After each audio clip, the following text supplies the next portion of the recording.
अथ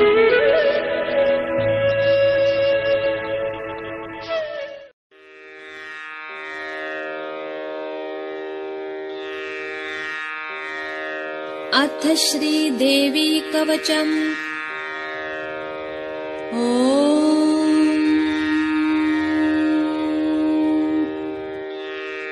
श्रीगणेशाय नमः। अस्य श्रीदेवी कवचस्य ब्रह्मा ऋषिः अनुष्टुप् छन्दः चामुण्डा देवता अङ्गन्यासोक्तमातरो बीजम् दिग्बन्धदेवतास्तत्त्वम् श्रीजगदम्बा प्रीत्यर्थे जपे विनियोगः। ॐ नमश्चण्डिकायै।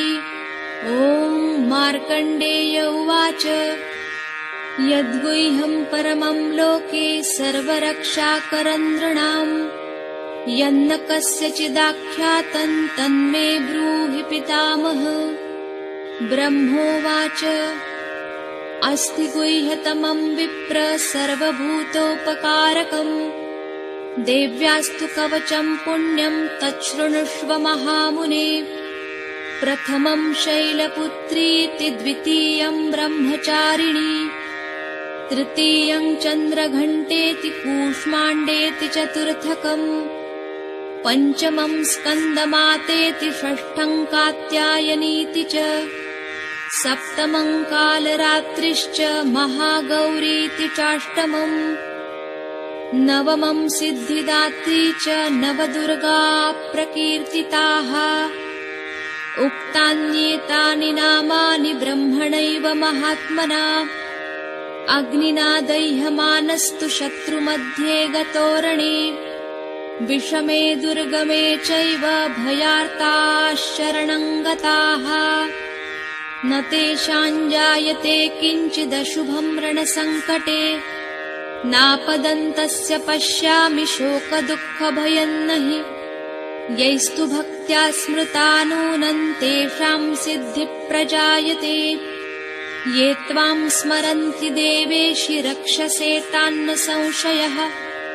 प्रेतसंस्था तु चामुण्डा वाराही महिषासना ऐन्द्री गजसमारूढा वैष्णवी गरुडासना माहेश्वरी वृषारूढा कौमारी शिखिवाहना लक्ष्मी पद्मासना देवी पद्महस्ता हरिप्रिया श्वेतरूपधरा देवी ईश्वरी वृषवाहना ब्राह्मी हंससमारूढा सर्वाभरणभूषिता इत्येता मातरः सर्वाः सर्वयोगसमन्विताः नानाभरणशोभाढ्या नानारत्नोपशोभिताः दृश्यन्ते रथमारूढा देव्यः क्रोधसमाकुलाः शङ्खं चक्रं गदां शक्तिं हलं च मुसलायुधम्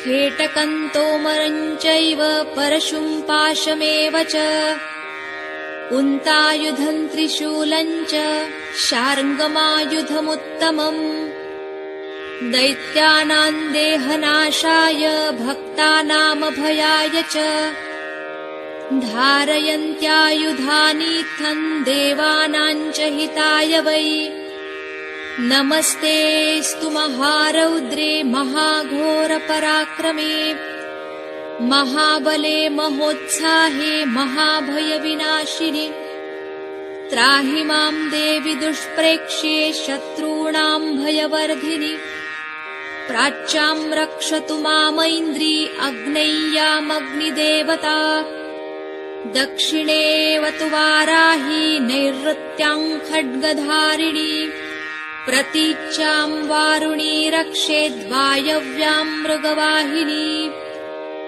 उदीच्यां रक्षकौबेरि ईशान्यां शूलधारिणी ऊर्ध्वं ब्रह्माणि मे रक्षेदधस्ताद्वैष्णवी तथा एवं 10 दिशो रक्षेच्चामुण्डा शववाहना जया मे अग्रतस्थातु विजया स्थातु पृष्ठतः अजिता वामपार्श्वे तु दक्षिणे चापराजिता शिखां मे द्योतिनी रक्षे दुमामूर्ध्नि व्यवस्थिता मालाधरी ललाटे च भ्रुवौ रक्षेद्यशस्विनी त्रिनेत्रा च भ्रुवोर्मध्ये यमघण्टा च नासिके शङ्खिनी चक्षुषोर्मध्ये श्रोत्रयोर्द्वारवासिनी कपोलौ कालिका रक्षेत् कर्णमूले तु शाङ्करी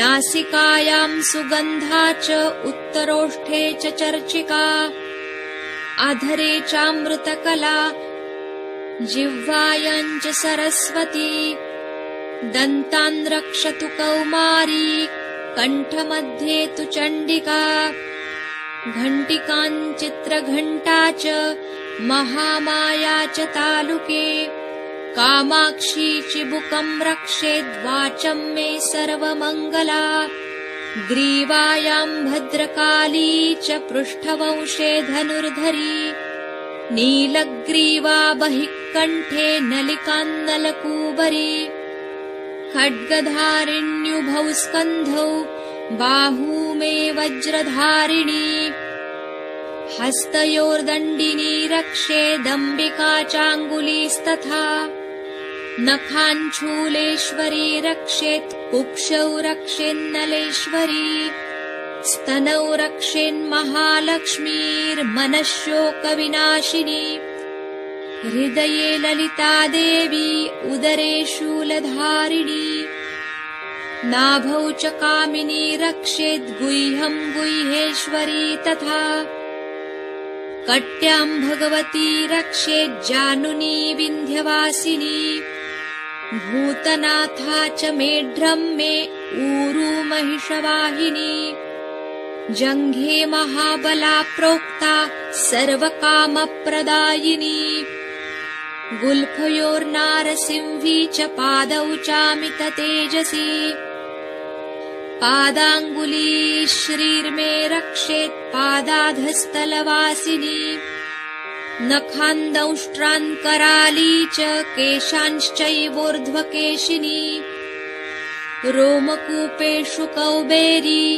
त्वचं वागीश्वरी तथा रक्तमज्जावसा मांसान्यस्थिमेदांसि पार्वती अन्त्राणि कालरात्रिश्च पित्तं च मुकुटेश्वरी पद्मावती पद्मकोशे कफे चूडामणिस्तथा ज्वालामुखी नखज्वाला अभेद्या सर्वसन्धिषु शुक्रं ब्रह्माणि मे रक्षेच्छायां छत्रेश्वरी तथा अहङ्कारं मनोबुद्धिं रक्ष मे धर्मचारिणी प्राणापानौ तथा व्यानं समानो दानमेव च वज्रहस्ता च मे रक्षेत् प्राणकल्याणशोभना रसे रूपे च गन्धे च शब्दे स्पर्शे च योगिनी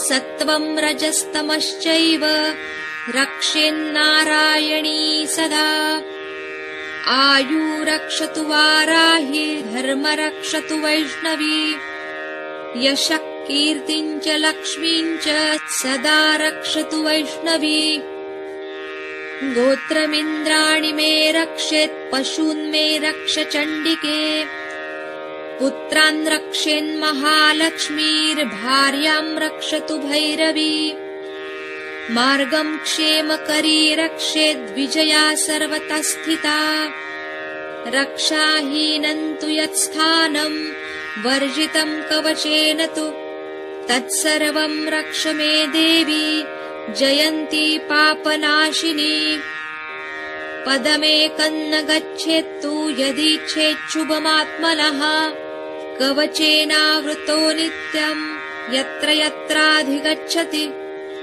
तत्र तत्रार्थलाभश्च विजयः सार्वकामिकः यं यं कामयते कामं तं तं प्राप्नोति निश्चितम् परमैश्वर्यमतुलं प्राप्स्यते भूतले पुमान् निर्भयो जायते मर्त्यः सङ्ग्रामेष्वपराजितः त्रैलोक्ये तु भवेत् पूज्यः कवचेनावृतः पुमान् इदं तु देव्याः कवचं देवानामपि दुर्लभम् यः पठेत् प्रयतो नित्यं त्रिसन्ध्यं श्रद्धयान्वितः दैवी कला भवेत् तस्य त्रैलोक्येष्वपराजितः जीवेद्वर्षशतं साग्रमपमृत्युविवर्जितः नश्यन्ति व्याधयः सर्वे लूता विस्फोटकादयः स्थावरं जङ्गमं वापि कृत्रिमं चापि यद्विषम्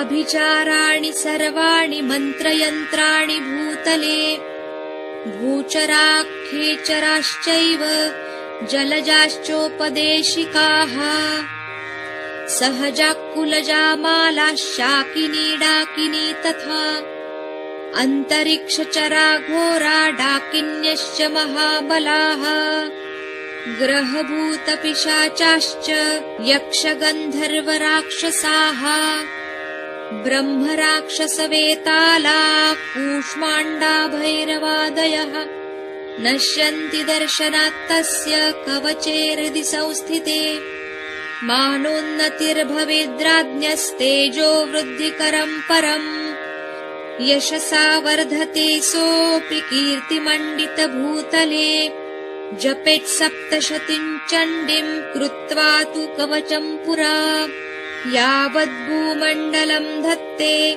सशैलवनकाननम् तावत् तिष्ठति मेदिन्यां सन्ततिः पुत्रपौत्रिकी देहान्ते परमं स्थानं यत्सुरैरपि दुर्लभम् प्राप्नोति पुरुषो नित्यं महामाया प्रसादतः लभते परमं रूपं शिवेन सह मोदते इति श्रीवराहपुराणे हरिहरब्रह्म विरचितम् देव्याः कवचं सम्पूर्णम्।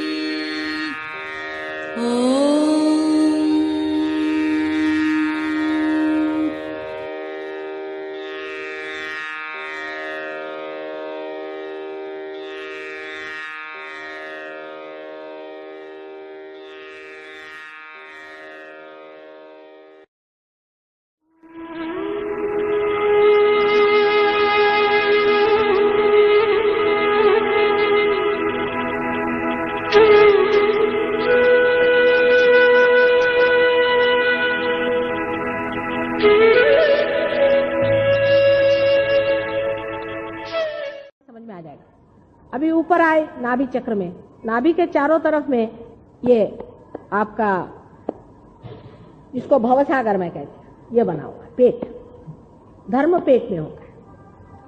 माने आप इंसान हैं, ये आपका धर्म है। जानवर है, उसके दुम होती है। इंसान है, उसके कुछ गुण होते हैं, उसका सस्टेनेंस माने उसकी धारणा शक्ति, इस पे धारित। आप मनुष्य हैं कि राक्षस हैं, कि मनुष्य के रूप में आप जानवर हैं कि भूत हैं आप। दिखने को तो मनुष्य ही दिखा दे रहे हैं, लेकिन होंगे क्या भूत ही हो। तो उसकी धारणा शक्ति होती है वो 10 होनी चाहिए। इसकी अगर 10 धारणा शक्ति नहीं होगी तो वो मनुष्य से च्युत हो जाता है। माने जैसे पागल खाने के लोग होते हैं, भूत जैसे चलते हैं, दिखने को तो मनुष्य दिखते हैं, पर आप गए तो आपकी खोपड़ी पकड़ लेंगे। आपके समझ में नहीं आया कि भाई क्या बात हुई, हम आए और हमको पकड़ क्यों लिया इससे। शराबी आदमी भी अपने धर्म से च्युत होता है। कोई आदमी शराबी इधर से आए तो उधर से भागो, उससे आर्ग्यूमेंट क्या करोगे। एक साहब मजाक बताते हैं, एक मिनिस्टर साहब के यहाँ कोई गए बेचारे देहाती लोग, तो देखा एक आदमी बहुत ही ज्यादा शान मार रहा है वहां पे, खूब सब पे रोब झाड़ रहा है। तो उन्होंने पूछा साहब क्या बात है, आपकी तबीयत ठीक है? कहले तुम जानते नहीं मैं पिए हूँ। कहा नहीं पता था साहब, माफ करिए, कल आइए हम लोग। उनको क्या पता कि पिए का मतलब क्या था, उन्होंने सोचा कि ये पिए हुए है इसलिए ऐसा कर रहा है। तो पिया हुआ आदमी का मतलब क्या होता है, धर्म से च्युत हो जाता है। जब पीता है तो उसकी चेतना कुछ न कुछ तो खराब हो ही जाती। बोलते हैं कि क्या हर जाए एक पी लो, पहले लंदन में लोग एक ही पीते थे। आपको मालूम है, हम लोग इंग्लिश लोगों को कहते थे कि इंग्लिश आदमी का क्या है कि इतना सा पीता है। अभी जाके वहां देखो, बड़े बड़े रास्ते पे पड़े रहते हैं वहां पर। वो शुरुआत होती है 1 से, फिर बच्चे 10 से करते हैं, फिर उनके बच्चे 100 में जाते हैं। तो जो चीज अपने को करने की नहीं, जिस गली में जाने का नहीं, उसको क्यों करने की। तो धर्म से च्युत होने का मतलब ये होता है कि आपके अंदर जो मानव धर्म है, जो मानवता को आपके धारणा करता है, सस्टेन करता है, उसको आप डिस्टर्ब कर रहे हैं। उसमें एक बड़ा भारी धर्म है सर्वधर्म समानत्व। ये भी बड़ा भारी धर्म है। जैसे कोई बड़े फैनेटिक्स होते हैं, उनकी नाभि पकड़ जाती। फैनेटिसिज्म जिसको बोलते हैं ना, जो हम हिंदू साहब, एक हम आए हम मुसलमान, एक फलाने आए वो हम फलाने। गए आप काम से, पेट का कैंसर होगा ऐसे लोग को, सच्ची बात बताते, बुरा नहीं मान। आप हिंदू कहां से हो गए? आप अगर वहां अफ्रीका में पैदा होते तो आप भी वैसे घुमा करते जैसे वहां लोग घूमते हैं। और कहीं जंगलों में पैदा होते तो पेड़ पे रहते रहते। अभी इधर पैदा हुए हो तो बड़े हो गए हिंदू के। और हिंदू को तो पहली बात है सर्वधर्म समानत्व, तो उनके जीवन में ही पहले आना चाहिए, क्योंकि उनको तो पता है कि सबके अंदर एक ही आत्मा का वास है। जब सबके अंदर एक ही आत्मा का वास है तो कौन हो गए आप हिंदू और कौन हो गया मुसलमान। सबसे बड़े के फैनेटिक क्रिश्चियन लोग होते हैं। बाप रे बाप, आश्चर्य होगा। वो तो इधर से उधर टस से मत नहीं होंगे, और उनका नाभि चक्र बड़ा जोर का पकड़ता है। दूसरे होते हैं जैनी, वो भी बाबा नाभि चक्र बड़ा पकड़ते हैं। आप पे कोई जैनी तो बुरा नहीं मानना, बाकी दूसरों का दूसरा चक्र पकड़ता है, पर नाभि चक्र जैनियों का बहुत पकड़ता है। ये नहीं खाने का, वो नहीं खाने का, लहसुन नहीं खाने का, कांदा नहीं खाने का, फलाना नहीं करने का, ठिकाना नहीं करने का, रात दिन यही चिंता।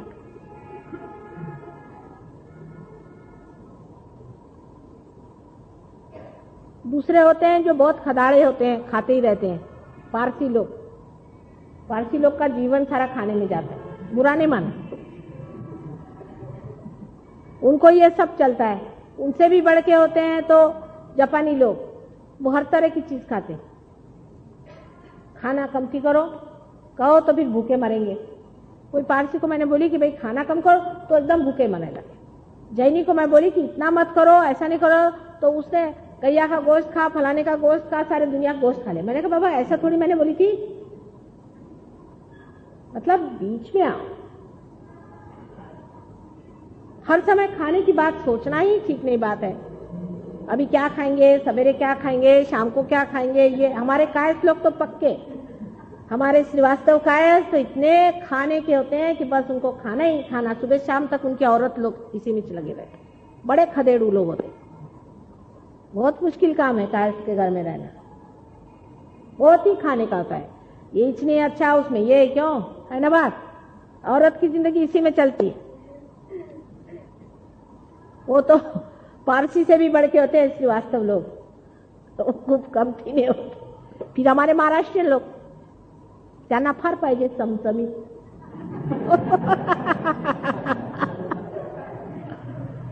मग आज काय बेत आहे, म्हणजे बेत फक्त खाण्याचेच असतात बरं का। मतलब किसी ने कहा कि आज क्या इरादा है, तो मतलब ये नहीं और कोई इरादा, वो खाने का मतलब है। बेत और इरादा ये दोनों चीज एक ही है, अब उसका मतलब खाना। आप सोचिए क्यों बोलेगा आज का बेत है, तो वो बोलेंगे कि आज खाने को ये बना रहे हैं फलाना ठिकाना। फिर कंजूस आदमी, मक्खी चूस, 2 फळे खाल्ली चाल, म्हणजे 2 पेरू आणायचे ना 8 वाटून खायचे, नाभी चक्र धरणार। कंजूस आदमी, कंजूसड़ों का ये होता है कि जब कोई घर में आएगा तो छिपा के रख देंगे, कोई नहीं खाएगा। तो क्या होता है कि इसका बैलेंस भी आदमी के नेचर में आता है। आप देखिए, कोई आदमी शराब पीता है तो वो जनरस होता है,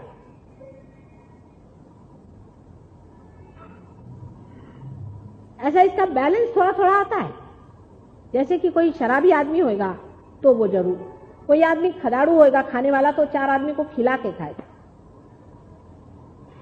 पर एक कंजूस का तो कोई इलाज ही नहीं है। इसका इलाज बहुत मुश्किल है कंजूस का। कंजूस आदमी को बोलना भी मुश्किल कि तुम कंजूस हो, तो अपनी कंजूसियत छोड़ो। वो छूटता भी नहीं, बोलने से भी नहीं छूटता है। इसलिए बोलते हैं ना मक्खी चूस होते करके, मतलब बहुत ही वो चीज होती है। फिर उनका पेट छूटने लगता है आगे की तरफ में। कंजूसों का बहुत बुरा हाल होता है। लेकिन मतलब ये कि अब आपने कभी सोचते कि कंजूसपना करने से कुंडलिनी नहीं जागृत होती? सोचो, अगर आप कंजूस हैं तो कुंडलिनी नहीं जगने वाली।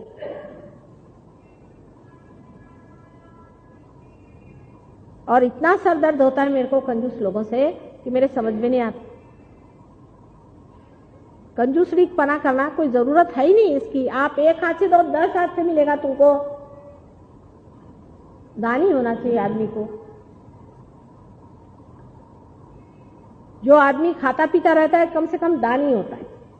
पर जो खाता ही नहीं, घी की बोतल रख ली, उसको सूंघता ही है सिर्फ। ऐसे भी होते हैं अपने देश में कंजूस लोग। वो क्या दूसरे को देगा? उसके घर में तो जी निकलता आदमी का, बाबा कब भागते इसके घर से पानी पी लो तो इसको आफत आ जाएगी। 1 गिलास पानी देने को उसका जी खराब था। क्या हो आए ना सब।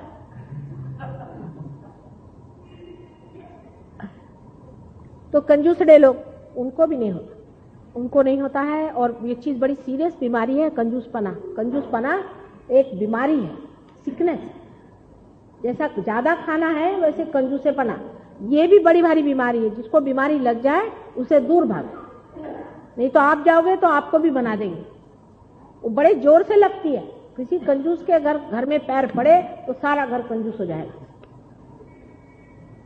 हाँ, हमने देखा है ऐसे होते हैं। अच्छे भले लोग खराब जाते हैं क्योंकि वो अपने अक्कल बहुत लगाते हैं हर चीज में। बोलते हैं ये इकोनॉमिक नहीं है, खत्म का बड़ा भारी इंग्लिश नाम दे दिया इकोनॉमिक। इकोनॉमिकल नहीं है। दूसरा आदमी बोलते हैं हाँ भाई इकोनॉमिकल नहीं है, ठीक बात है, ये बड़े भारी कोई इकोनॉमिक्स के प्रोफेसर बोल रहे हैं। चलो भाई इसमें से 2 रोटी बचा ही लो। खाना पीना आराम से आदमी को रहना चाहिए, पर अपने जब अपनी बात आई तो कम खाना चाहिए। दूसरे की बात आए तो खाओ। ऐसी तबीयत जिस आदमी की हो उसकी नाभि चक्र नहीं पकड़ सकती।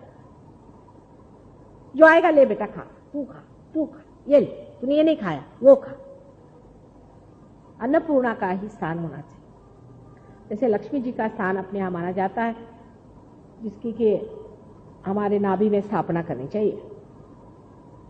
लक्ष्मी जी के बारे में उस दिन बताया था ना मैंने, यहाँ कोई लोग थे, अभी उसमें से कम लोग आए हैं, कि लक्ष्मी जी जैसी बनाई हुई है। एक हाथ में उनके दान है और एक हाथ में आश्रय है। जिसके पास में लक्ष्मी है उससे दान होना चाहिए और आश्रय होना चाहिए। जो लोग कंजूस आदमी होते हैं जिनसे दान नहीं होता, उन लोगों से कभी भी लक्ष्मी का स्थान नहीं बन सकता। पैसे वाले हैं लेकिन वो लक्ष्मीपति नहीं, उनके पीछे में आश्रय होना चाहिए। हाथ में 2 कमल है उनके। कमल है, कमल का मतलब होता है कि कोजीनेस, कि उसके अंदर जिसके घर जाओ तो बैठने के लिए आराम से, उसका हृदय जो है कमल के जैसा है कि वो भूंगे को भी, जिसमें इतने कांटे होते हैं भूंगे में, उसको भी स्थान देता है अपने अंदर में। कोई भी आएगा, आ बेटा बैठ, तेरे को उसको फैला दिया, बिठा दिया आराम से। नहीं तो किसी किसी के घर में जाओ तो दरवाजा भी नहीं खोलते, बाहर ही खड़े रहो। बड़े बड़े रईस क्या है, ज्यादा होता है, फाटक से ही वो चिल्लाना शुरू करेगा, कौन है तुम, भागो इधर से। ऐसे आदमी लक्ष्मीपति नहीं। लक्ष्मीपति का घर सारा खुला होना चाहिए। 4 आदमी आए, बैठ जाओ भाई। कहाँ से आए, कुछ खाया पिया कि ऐसे चले आए? खाने पीने को जो भी होगा घर में उसके सामने रख दिया, वो असली लक्ष्मीपति है। नहीं तो वो लक्ष्मीपति नहीं।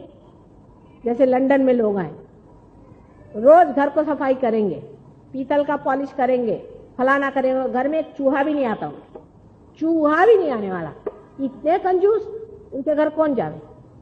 इतने दरवाजे में से देखेंगे कौन आ रहा है, और फिर उसके बाद दरवाजा बंद। ठंड में लोग बाहर बैठे रहेंगे, दरवाजा बंद, और बोलते हैं हम अंग्रेज हैं। इतने दरिद्री लोग हैं, बड़े ही दरिद्री लोग हैं।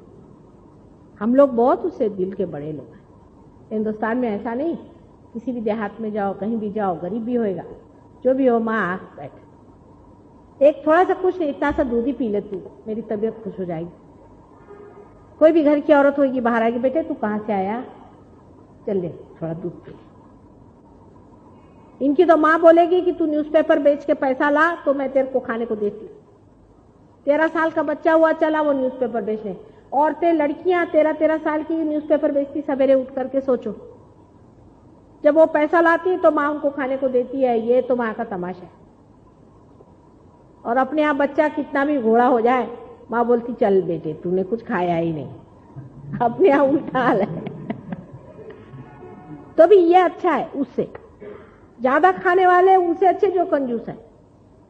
तो लक्ष्मीपति उसी को कहना चाहिए जो साक्षात माँ स्वरूप है। लक्ष्मी तो माँ है, और एक कमल के ऊपर में खड़ी है। देखो उसका हल्कापन, कहीं भी खड़े रहे जो आदमी लक्ष्मीपति वाला था, बहुत ही हम्बल होना चाहिए।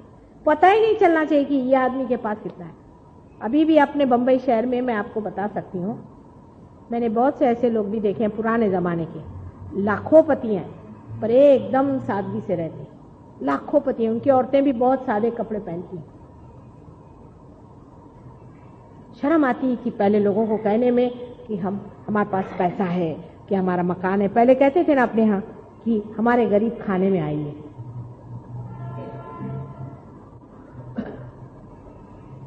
इस तरह की लक्ष्मी होने से ही हमारा नाभि चक्र ठीक होता है। हृदय इस आदमी का हमेशा गुलाबी बना रहा है, क्योंकि लक्ष्मी जी हमेशा गुलाबी साड़ी पहनती है, वही सुशोभित होता है। नहीं तो क्या, फटे कपड़े पहने हुए हैं, बुरा हाल बना हुआ है और कंजूसी कर रहे हैं, ये कोई लक्ष्मीपति नहीं हो सकते। ये तो हमेशा के दरिद्री हैं। बादशाह क्या हुई? बादशाह तो है कि कहीं भी बैठे तो बादशाह है, उसको बादशाह ही कहना चाहिए। ऐसे लोगों का नाभि चक्र हमेशा खुला रहता है, जो बादशाह आदमी होते हैं। अब बादशाह का ऐसा है कि हमारे यहाँ ताम झाम बहुत होती है, लेकिन तबीयत की बादशाहत नहीं होती मनुष्य। जो तबीयत से बादशाह होता है वो आदमी गरीब हो चाहे अमीर हो, बादशाह होता है। वो कहीं भी बैठे उसको कोई कमी नहीं। अब इसका दूसरा उदाहरण, जैसे कि कोई आए, मेरा बाथरूम अच्छा होना चाहिए, मेरे को सोने को अच्छा होना चाहिए, मेरे को खाने को अच्छा होना चाहिए, नहीं तो ढिमका होना चाहिए। आपने क्या किया? आपके ऊपर ये जड़ता जो है खोपड़ी पे बैठ गई। ये जड़ है ना सारा। आपको बैठने को अच्छी जगह चाहिए, बैठने को कुर्सी पे चाहिए, नहीं तो नीचे नहीं बैठ सकते। कुर्सी आपके खोपड़ी पे बैठ गई, कुर्सी लेके घूमो आप, जमीन पे तो बैठ नहीं सकते। अभी कुर्सी लगा लो, अपने साथ चिपका लो। जड़ता आपके खोपड़ी पे बैठ गई। लक्ष्मी जी कहां से आप पे प्रसन्न हुई है? आप तो जड़ हो गए। आपको ये सफाई चाहिए, वो चाहिए, वो चाहिए। बादशाह क्या होता है? आप उसको जंगल में छोड़ दो तो बादशाह जैसे बैठा है। उसको हर जगह जो है बादशाह दिखाई देती है।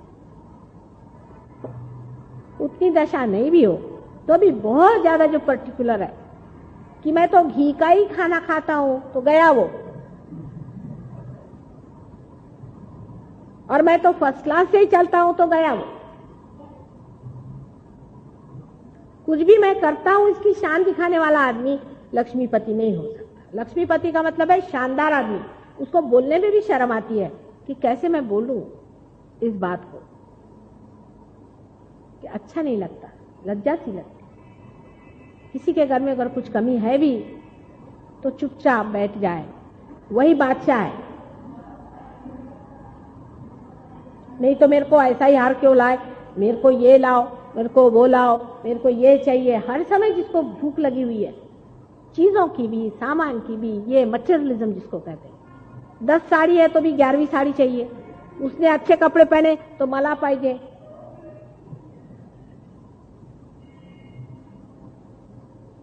जरा सा एक फटा कपड़ा रहे तो शर्म लगे उसकी। बड़ा अच्छा कपड़ा पहनने को चाहिए, बड़ा अच्छे सजने को चाहिए, ये चाहिए। सजना चीज दूसरी है, राजना चीज दूसरी है। और इस तरह भिखारी जैसे कपड़े चाहिए, नहीं तो फलाना चाहिए, माने ये कि मटेरियलिज्म जिसको कहते हैं, जड़वाद जिसको कहते हैं, इससे कभी भी लक्ष्मी जी आप पे प्रसन्न नहीं होती। मनुष्य को जड़ता में जो फंसा हुआ है वो लक्ष्मी प्रसन्न नहीं है। ठीक है, साधारण आप अच्छे से कपड़े पहने है, जब राजघराने में रहना तो सीता जी राजघराने में भी रही, और जब जंगल में जाना तो नंगे पैर भी घूमती रही। कहीं भी वो रोई है क्या इस बात को लेके कि भाई मैं नंगे पैर चल रही हूँ, मैं राजा की रानी थी? बहुत से लोग ऐसी बातें करते हैं कि हम जब पाकिस्तान में थे तो हमारे पास इतना पैसा था, अभी इधर आए तो हम ऐसे हो गए। तो वैसे ही थे, कुछ फर्क नहीं हुआ है तुम्हारे अंदर में। जिस तरह की तुम बात कर रहे हो तो कोई उसमें संस्कृति भी नहीं है। अपने पैसों के बारे में बोझ करना, उसके बारे में बताना या सोचना, या मेरे को आज ये लेने का है, कल वो लेने का है, उसके लिए पैसा इकट्ठा करना। लोगों को यह है अभी कल कोई चीज खरीदना है तो आज से पैसा इकट्ठा करना शुरू करो। सारा समय पैसे में लपेटना अपने को हर समय, ये सब जड़ता की निशानी है। और आपका नाभि चक्र पकड़ता है। बोलो कितने चीज से नाभि चक्र पकड़ता है? ठीक है, कोई मिल गया तो ठीक है, नहीं मिला तो ठीक है, उससे कोई आप गरीब नहीं होते। गरीब होते हैं अपने तबीयत से।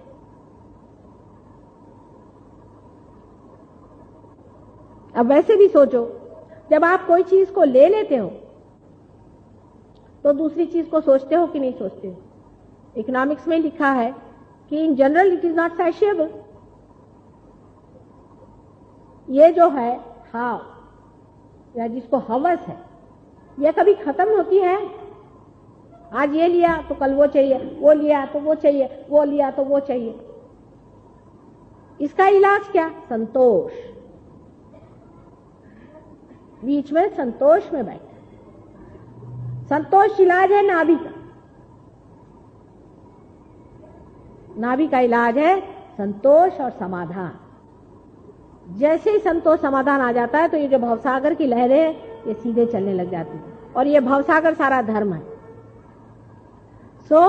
दूसरा जो चक्र है उसके अंदर में ब्रह्मदेव और सरस्वती हैं, तो तीसरे चक्र में विष्णु जी और लक्ष्मी जी हैं। लक्ष्मी नारायण है। नारायण तत्व जो है वही इवोल्यूशन हमको देता है, उसी से हमारे अंदर इवोल्यूशन होता है। इसीलिए जहाँ एफ्लुएंस सुबत्ता बहुत आ जाती है, पैसा बहुत आ जाता है, वहाँ लोग सोचने भी लगते हैं कि इससे आगे कहाँ जाने का है। इसलिए वहाँ इवोल्यूशन होता है ज़्यादा। जब चीज़ भर जाती है, जब कोई मछली ने ये सोचा कि मेरा पेट पूरी तरह से भर गया, तो फिर वो ज़मीन पे आने लग गई, तो फिर वो कछुआ हो गई। फिर कछुए को लगा कि भाई मेरा हो गया अभी काम, अभी मुझे आगे को देखने का। जब उससे तृप्ति हो गई तो वो आगे को गया, तो उसका इवोल्यूशन हुआ और उसके 4 पैर खड़े हो गए, वो जानवर हो गया। रेप्टाइल से वो मैमल हो गया। उसे जानवर से आगे उसको जब जाने का था, उसने कहा कि चलो भैया घास वास खा ली, सब कुछ हो गया, अभी आगे को देखने का है, तो फिर वो चिंपैंजी हो गया। चिंपैंजी के आगे उसने सोचा कि इससे तो होता नहीं, और भी ठीक से खड़े होके देखो है क्या दुनिया चारों तरफ। ये जब उसने चीज सोची तब वो जा करके मानव हो। तो जो भूख है वही नाभि चक्र की खींच है। अमीबा भूख से ही मछली बनता है, मछली भूख से ही कछुआ बनती है, और मनुष्य भी एक ऐसी भूख है जिससे अति मानव बनता है, जिसे हम अध्यात्म की भूख या आत्मा की भूख कहते हैं।